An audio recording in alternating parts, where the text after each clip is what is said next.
오늘 읽은 본문의 말씀을 가지고 의인은 믿음으로 살리라 라는 제목으로 같이 우리 말씀의 은혜를 나누도록 하겠습니다. 요즘 만나는 분들이 하나같이 참 경제가 어렵다는 말씀을 많이 하십니다. 우리 기억에 가장 경제가 어려웠던 때가 언제였을까 그렇게 우리가 떠올려 본다면 아마 많은 분들이 IMF 외환 위기 때를 떠올리실 것 같습니다. 그때 대한민국 경제는 그야말로 나락에 빠졌고 내일이 보이지 않았습니다. 주식은 전부 휴지 조각이 되면서 기업이 무너지고 국가가 무너지는 것을 그냥 보고만 있을 수 없다고 온 국민이 그때 팔을 걷어붙이고 나섰습니다. 서랍 안에 있던 아이들 돌반지, 또 결혼 폐물로 장만했던 금붙이들, 이런 거 국민들이 다 가지고 와서 소위 온 국민 금 모으기 운동을 우리가 벌였던 기억이 생생합니다. 그때 기업들도 구조조정이라는 것을 했는데 당시에 국내 한 대기업에 계셨던 분이 그런 말씀을 하십니다.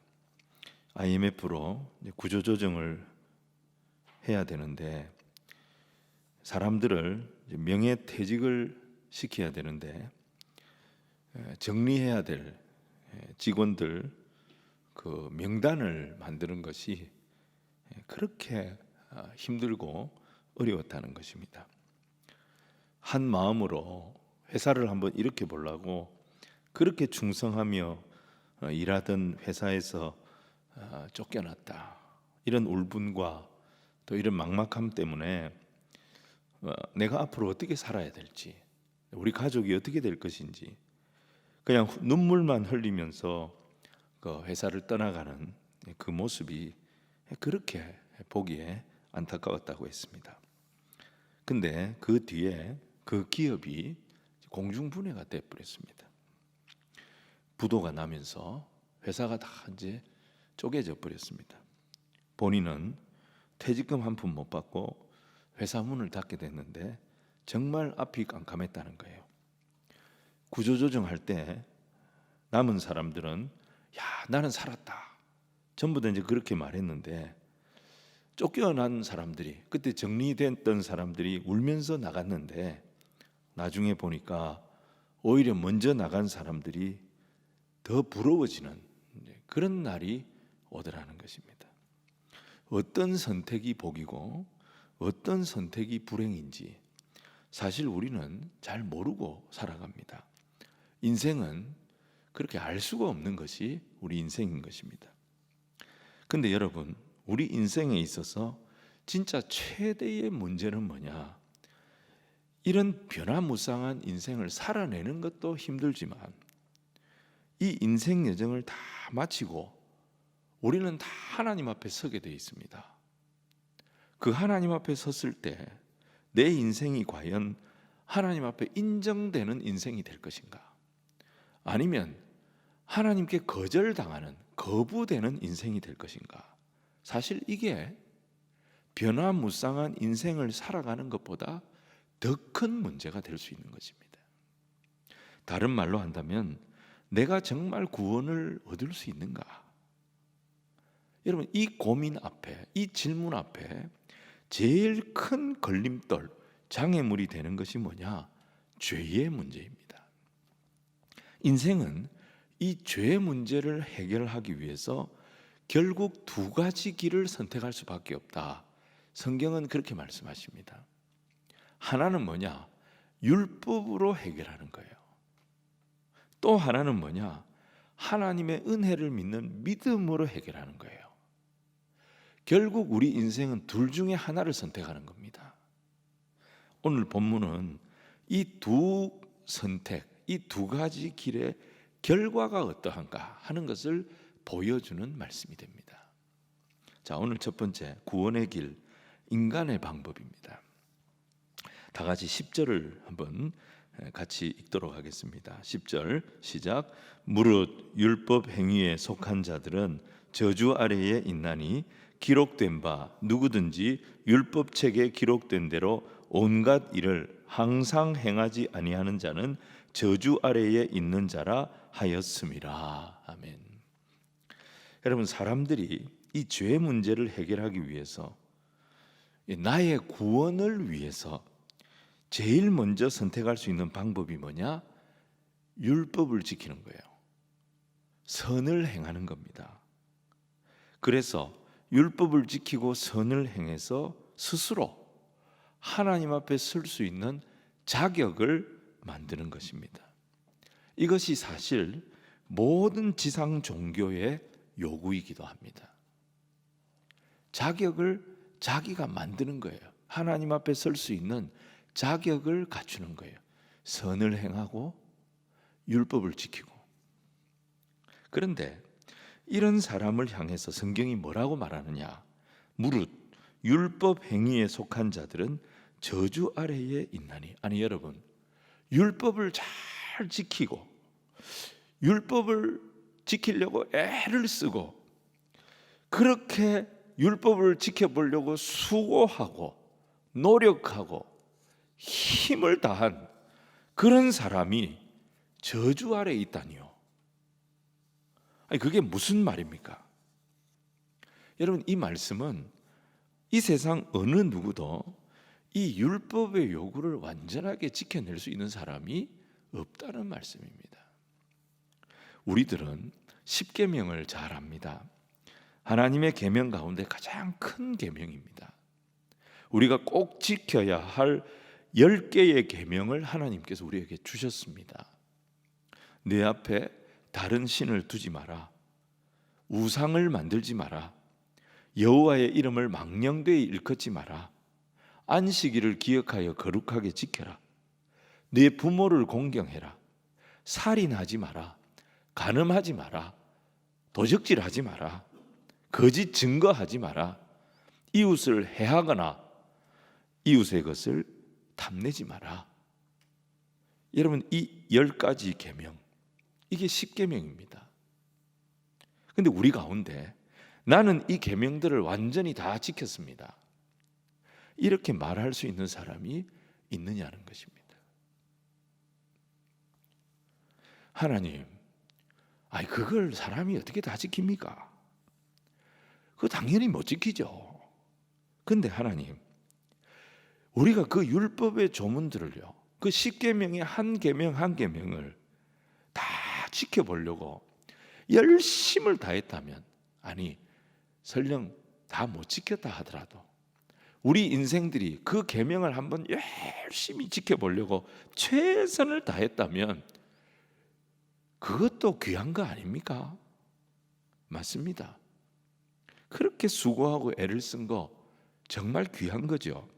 근데 성경이 뭐라고 말하냐 이 말이에요. 네가 최선을 다했느냐, 율법을 지키려고 정성을 다했느냐, 그걸 묻는 게 아니에요. 기록된 바 누구든지 율법책에 기록된 대로예요. 율법책에 기록된 대로 모든 일을 항상 행하지 아니하는 자는 저주 아래 있다는 거예요. 최선을 다했냐가 아니에요. 율법의 요구대로, 율법책에 기록된 대로 다 지켰느냐는 거예요.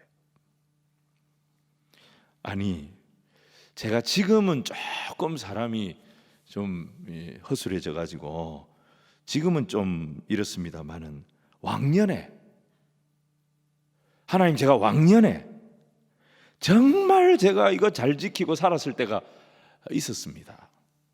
그렇습니다. 우리가 잘 살았다고 자신할 때가 있을 수 있어요. 근데 성경은 네가 왕년에 한때 말씀 잘 지킬 때가 있었느냐, 그렇게 묻지 않는다는 거예요. 누구든지 율법책에 기록된 대로 모든 일을 항상 행하지 아니하는 자는, 항상 행하지 아니하는 자는 저주 아래에 있다는 거예요. 한때가 아니에요. 한때 잘했느냐가 아니에요. 항상 잘했냐, 그걸 묻고 계신 거예요. 어떤 사람이 이렇게 말할 수도 있을 겁니다. 하나님, 제가 다른 거는 좀 부족한데요, 제가 요 부분만큼은 누구보다도 제가 잘했습니다. 물론 다 잘하는 사람이 여러분 어디에 있습니까? 잘하는 것도 있고 잘 못하는 것도 있기 마련입니다. 잘 못하는 게 있으면 또 이 사람이 잘하는 게 있을 수가 있는 겁니다. 근데 성경이 뭐라고 말하냐는 겁니다. 누구든지 율법책에 기록된 대로 모든 일을 항상 행하지 아니하는 자는 저주 아래 있다는 거예요. 이 계명뿐만이 아닙니다. 이 계명도 잘 지키고 저 계명도 잘 지키고 그 계명도 잘 지키고 모든 계명입니다. 여기서 어떻게 피해갑니까? 그런가 하면 하나님, 내가 다른 동네에서는 잘 모르겠습니다. 내가 우리 동네에서는요, 다 사람들이 내보고 괜찮은 사람이라 그럽니다. 내가 그래도 하나님, 다른 교회는 모르겠어요. 제가 우리 교회에서는 그래도 사람들이 저보고 뭐라고 하는지 아십니까? 법 없이도 살 사람이라고 다 저보고 그렇게 얘기합니다. 하나님, 그런 내가 저주 아래에 있다는 게 말이 됩니까? 성경이 뭐라고 말하냐는 겁니다. 누구든지 그랬습니다. 누구든지 율법책에 기록된 대로 모든 일을 항상 행하지 아니하는 자는 저주 아래에 있다는 거예요.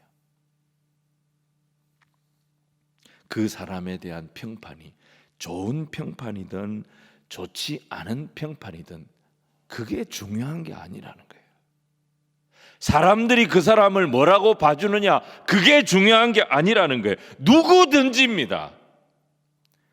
모든 일에 항상 율법의 기록대로 행하지 않는 자는 저주 아래에 있다는 거예요. 여러분, 우리는 이렇게 십계명의 표면적인 내용만 갖고도 하나님 앞에 자신 있게 나올 수 있는 사람이 없단 말입니다. 자, 그런데 예수님은 이 말씀의 의미를 다시 풀어주셨어요. 뭐라고 풀어주셨느냐? 자, 네가 살인은 하지 않았지? 예, 제가 살인은 안 했습니다.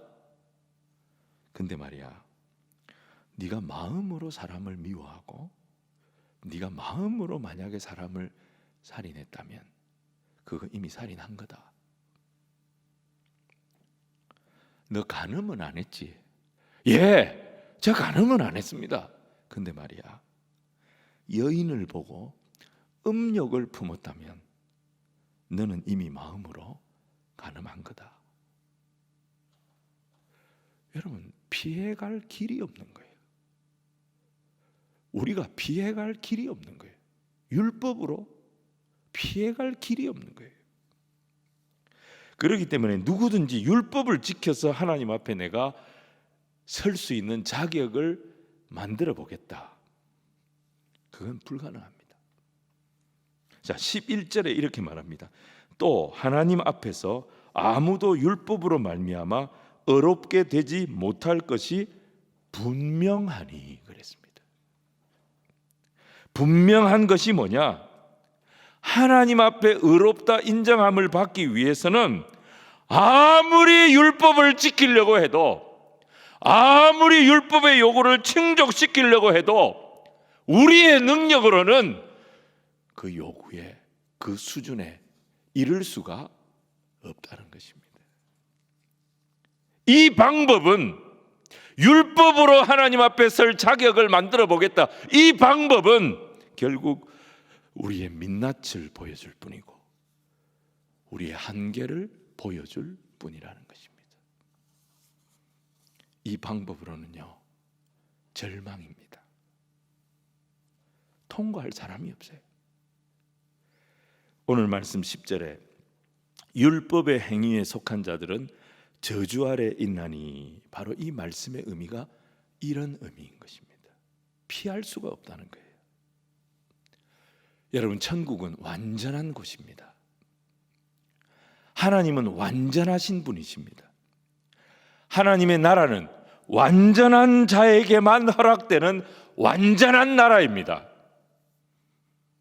그렇기 때문에 율법을 이루어서 내 능력으로 그 나라에, 그 하나님 앞에 설 자격을 얻겠다?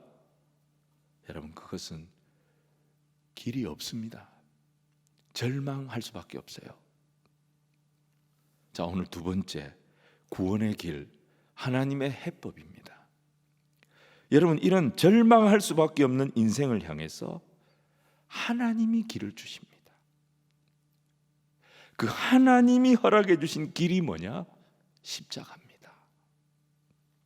13절에 그리스도께서 우리를 위하여 저주를 받은 바 되사 율법의 저주에서 우리를 속량하셨으니 그랬습니다.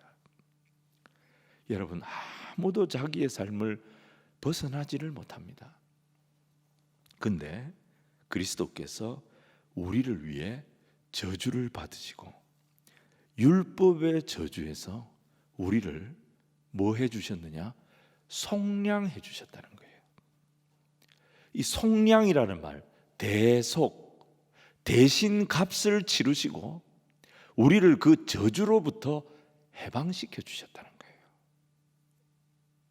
근데 원문은 저주를 받은 바 되사, 우리는 이렇게 번역이 되어 있는데 저주를 받으셨다, 이런 수동태로 쓰여지지 않았습니다. 저주가 되셨다. 예수님이 저주가 되셨다, 능동태로 기록하고 있습니다. 주님은 우리를 살리시려고, 우리를 죄의 속박에서 해방시키시려고 스스로 저주가 되신 것입니다. 스스로 제물이 되신 것입니다. 스스로 구원의 길이 되어 주셨던 것입니다. 오늘 사랑하는 성도 여러분, 고대 로마에는 십자가라고 하는 사형대가 있었습니다. 원래 이 십자가는 카르타고 사람들이 민족 반역자를 죽이는데 사용한 그 사형 도구였습니다. 손과 발에다가 못을 박습니다. 그리고 나무에 매달아서 그 사람 죽을 때까지 몇 날 며칠이고 그대로 매달아 놓는 겁니다. 그렇게 온몸에서 피와 물이 다 마를 때까지 끊임없이 고통을 느끼다가 서서히 죽어가도록 만드는 가장 잔인한 사형 제도가 십자가형입니다. 로마가 카르타고를 점령한 다음에 이 카르타고의 무서운 사형 제도를 로마가 받아들입니다. 근데 이게 너무 잔인하니까, 이렇게 사람을 죽이는 게 너무 잔혹하니까 로마 시민권을 가진 사람은 십자가형으로 죽이지 않았습니다. 그래서 여러분, 똑같이 사형을 당하는데 베드로는 십자가에 달려서 죽고요, 로마 시민권을 가졌던 사도 바울은 참수, 목베임을 당해서 죽게 됩니다. 여러분, 그 잔인한 십자가, 그 잔인한 십자가에 우리 주님이 달리셨습니다. 초대교회 성도들에게 이 십자가는 어떻게 보면 부끄러운 것이 될 수 있습니다. 피지배 민족에게는 힘이 없어서 당했습니다. 어쩔 수 없이 당할 수밖에 없었던 저주의 상징, 굴욕의 상징, 치욕의 상징이 십자가였습니다. 십자가를 자랑할 수 없습니다. 십자가는 부끄러운 것입니다. 십자가는 정말 숨기고 싶은 것입니다. 지배인들에게는, 지배자들에게는 이 십자가는 불편하고 거리끼는 것이었습니다. 자기들이 처형을 해서, 죄를 물어가지고 처형을 해서 나무에 달았던 그 사람을 구세주로, 구원주로 받아들인다? 여러분, 십자가는 그들에게 불편한 것이고 거리끼는 것이었습니다. 여러분, 십자가는 누구에게도 자랑스러운 것이 될 수가 없는 것입니다. 그런데 그 십자가에 이 치욕의 십자가에, 이 잔인한 십자가에, 이 부끄러운 십자가, 이 불편한 십자가, 이 거리끼는 십자가에 우리 주님께서 달리신 것입니다. 율법의 행위로는 도저히 구원의 길이 없어요.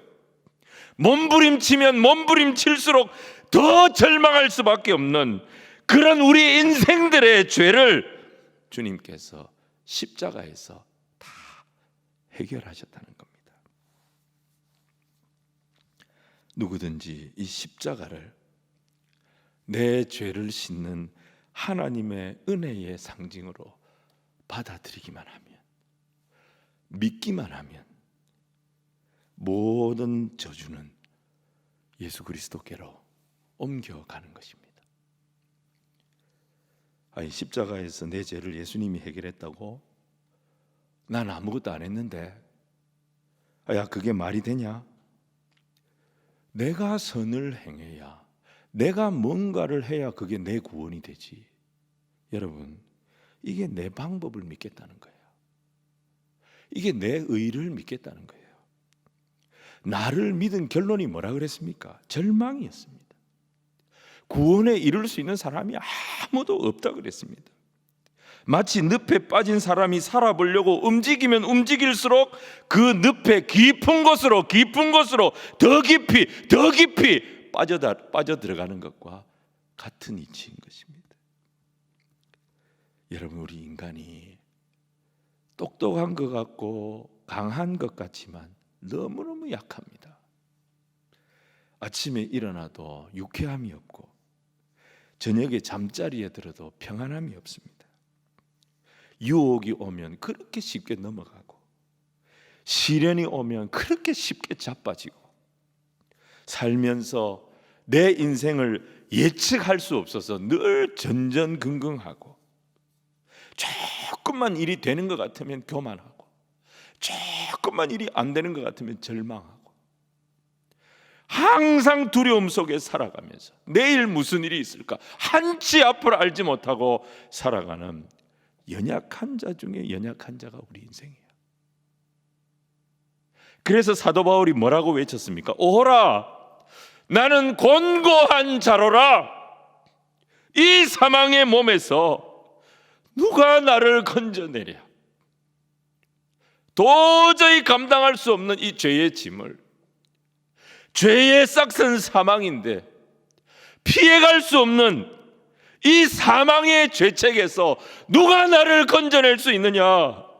여러분, 이 절규가 사도 바울의 절규일 뿐 아니라 모든 인생들의 동일한 탄식인 것입니다. 여러분, 그랬던 사도 바울이 디모데전서 1장 15절에 뭐라고 찬양을 합니까? 미쁘다, 모든 사람이 받을 만한 이 말이요, 그리스도 예수께서 죄인을 구원하시려고 세상에 임하셨다 하였도다. 그리스도 예수께서 이 사망의 몸에서 누가 나를 건져낼꼬 절규하는 우리 인생들을 구원하시려고 이 세상에 임하셨도다. 예수 그리스도께서 하시는 겁니다. 인생으로는 도저히 불가능한 이 죄 문제를 해결하시려고 그분이 이 땅에 오셨다는 것입니다. 나를 믿는 것은 소망 없습니다. 나를 믿으면 믿을수록 나는 절망할 수밖에 없어요. 십자가의 주님께로 나의 모든 죄를 담당하시기 위하여 이 땅에 오신 하나님, 그 하나님을 향하여, 그 십자가의 주님을 향하여 우리의 믿음의 시선이 옮겨져야 될 줄로 믿습니다. 그때 내 죄와 모든 저주는 십자가에서 다 씻겨집니다.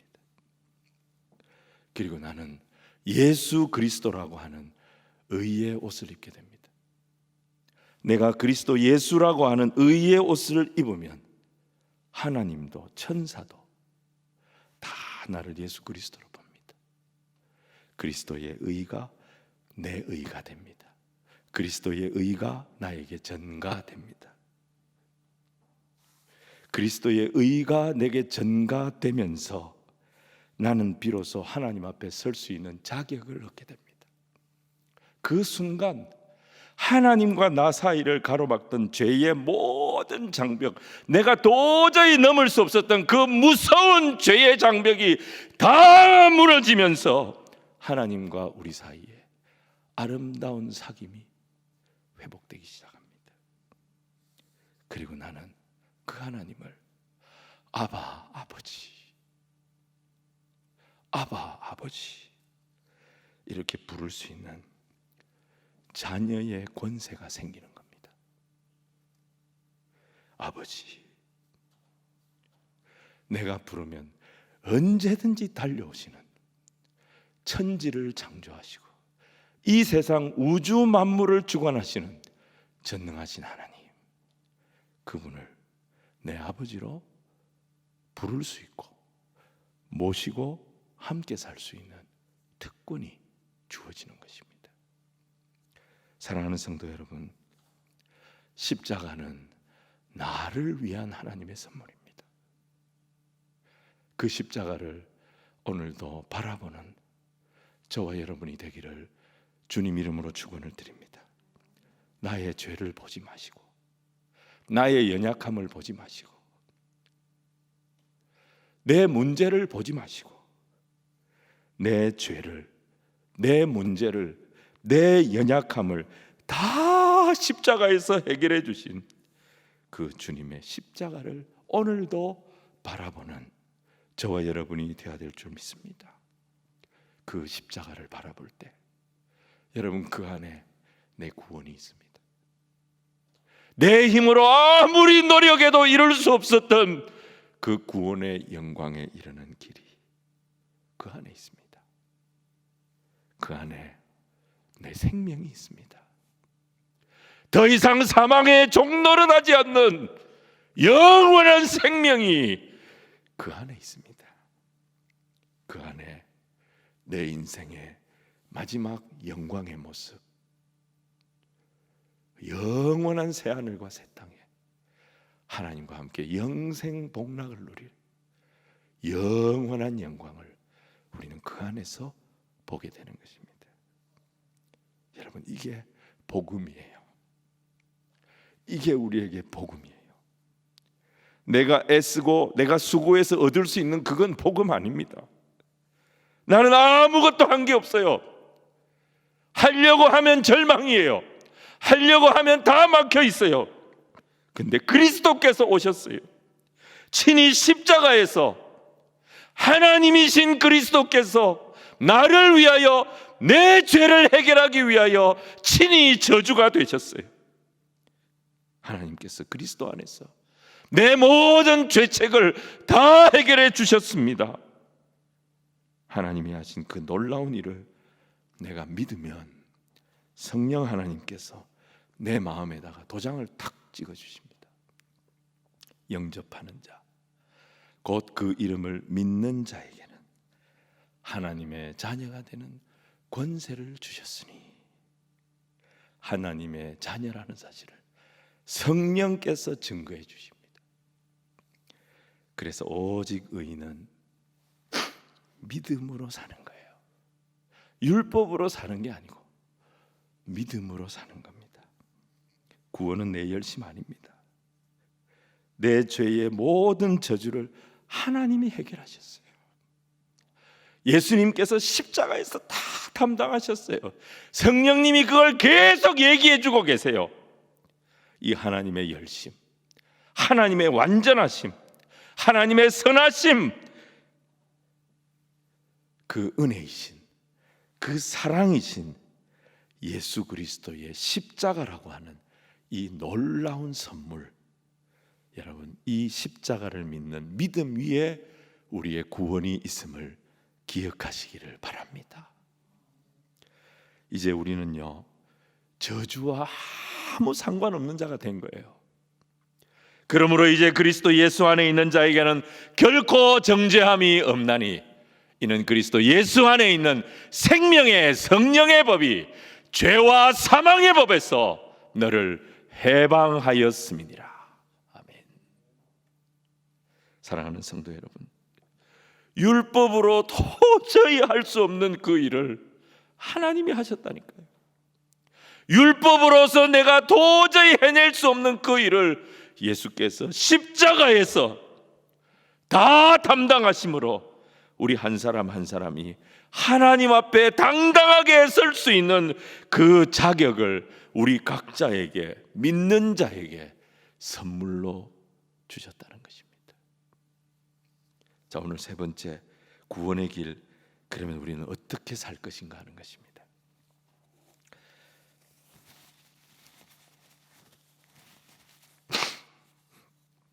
주님의 십자가는 이제 우리를 저주와 상관없는 자 되게 하셨다 그랬습니다. 근데 우리 현실이 어떻습니까? 코로나 유행병 이것 때문에 지금 우리가 전례 없이 너무너무 힘이 듭니다. 밖에 나가면 사람들이 살겠다는 말보다 죽겠다는 말을 더 많이 합니다. 너무 어렵고 힘드니까요. 우리 성도님들 중에도 너무 힘들어하는 분들이 많습니다. 자꾸 이렇게 힘들어지고 어려워지고 고통스러우니까 뭐가 흔들리냐면 이 믿음이 흔들리는 거예요. 하나님의 약속도 막 흔들리는 거예요. 그리고 온갖 나쁜 생각이 자꾸 드는 거예요. 근데 여러분, 성도가 당하는 고난은 절대 저주가 아니라는 것을 기억하시기 바랍니다. 히브리서 12장 6절에 보면 주께서 징계를 주시는데 그랬어요. 이 징계라고 표현은 했지만 고난 혹은 연단의 의미로 보시면 이 본문이 더 정확하게 읽어집니다. 자, 어떤 자에게 징계를 주시느냐? 6절에 이랬습니다. 주께서 그 사랑하시는 자를 징계하시고 그랬습니다. 사랑하시는 자에게 징계를 주신대요. 고난으로 읽어보면 맞겠죠. 사랑하시는 자에게 고난을 주신대요. 자, 8절에도 이런 말씀이 있습니다. 징계는 하나님 자녀들이 다 받는 것이고 받지 않으면 친아들이 아니라고 그래요. 자, 한번 읽어봅시다. 징계는 다 받는 것이거늘 너희에게 없으면 사생자요 친아들이 아니니라. 징계는 친아들이라면, 자기 자식이라면, 정말 사랑하는 내 새끼라면 하나님은 징계를 주신다는 거예요. 다른 말로 고난을 주신다는 거예요. 연단을 주신다는 거예요. 자, 훈련받는 군인을 한번 생각해 봅시다. 훈련이라고 하는 것은 누구에게나 고된 것이고 누구에게나 피하고 싶은 거예요. 근데 훈련의 목표는 이 군인을 고통스럽게 만들어가지고 아예 죽여버리는 것이 훈련의 목적이 아닙니다. 훈련의 목적은 그 고된 훈련을 통과하게 해가지고 더 좋은 군사로 거듭나게 만드는 것이 훈련의 목적인 것입니다. 고난도 마찬가지입니다. 절대 우리를 하나님께서 망하게 하려고 성도에게 고난을 주시는 것이 아닙니다. 고난은 저주가 아닙니다. 구원의 그 영광된 능력, 구원의 그 놀라운 축복을 감당할 수 있는 더 큰 그릇이 되도록 만드시려고 하나님께서 우리에게 연단을 주시는 거예요. 그래서 11절에 이렇게 되어 있습니다. 11절 말씀을 우리 같이 한번 읽어보겠습니다. 히브리서 12장 11절입니다. 시작. 무릇 징계가 당시에는 즐거워 보이지 않고 슬퍼 보이나 후에 그로 말미암아 연단받은 자들은 의와 평강의 열매를 맺느니라. 고난은 받는 동안은 힘들다는 거예요. 굉장히 아프고 힘들다, 어렵다는 거예요. 하지만 이 고난은요, 연단입니다. 십자가 보혈의 능력으로 우리를 더 강하게 만들어서 의와 평강의 열매를 맺어내는 그런 사람들로 만드시기 위한 하나님의 방법이라는 것입니다.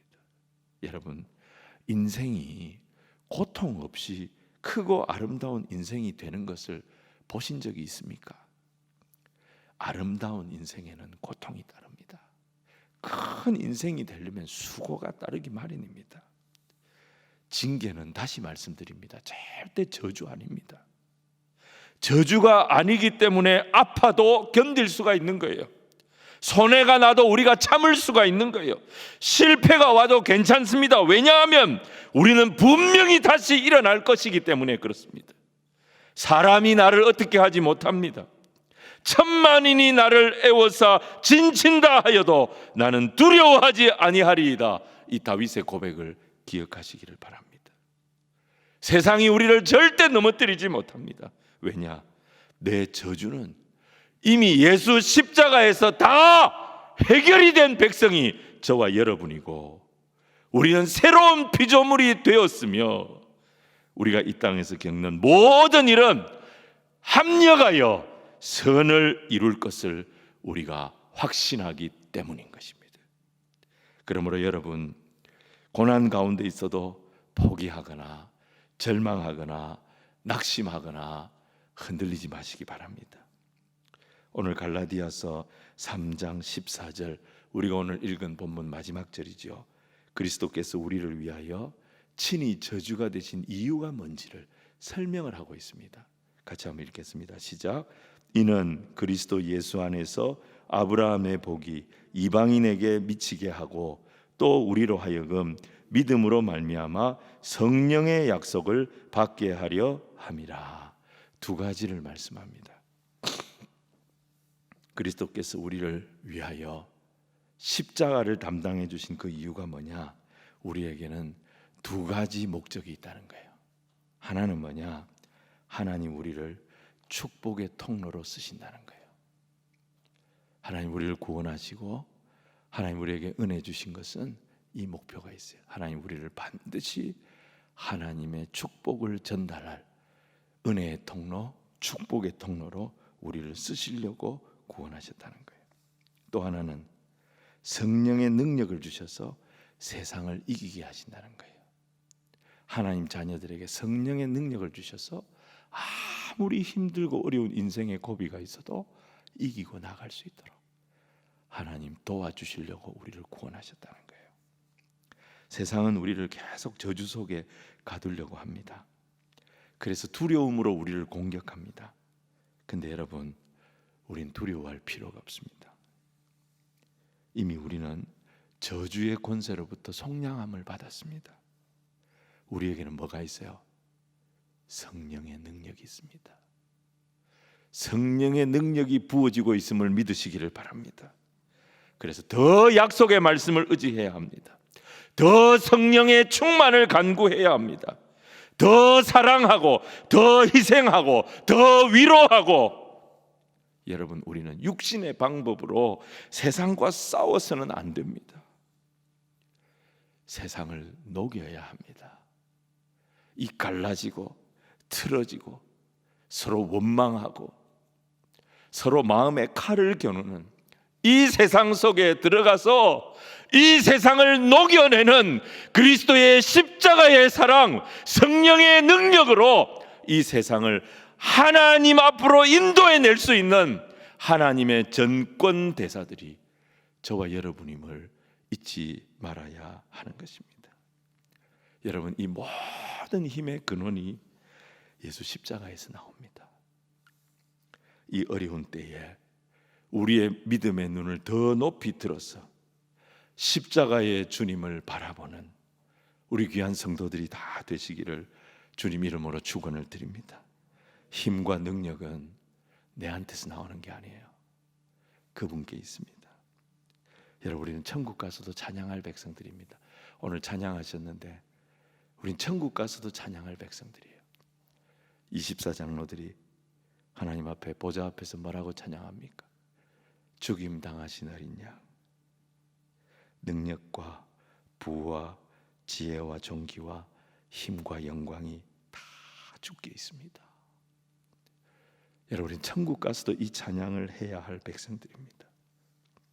이 땅에서 우리의 삶이 이 찬양이 되기를, 십자가에서 나를 위하여 죽임당하신 그 어린 양을 내 삶으로 찬양하며 내 예배로 찬양하며 나의 모든 것이 이 주님을 향한, 십자가의 주님을 향한 찬양이 되는 삶을 살아서 내 인생이 복음의 영광을 드러내고, 내 인생이 십자가의 능력을 드러내고, 내 인생이 성령의 능력을 드러내는 귀한 도구가 되어져서 세상과 하나님을 화목케 하는 주의 택한 백성의 길을 온전히 걸어가는 저와 여러분이 되기를 주님 이름으로 축원을 드립니다.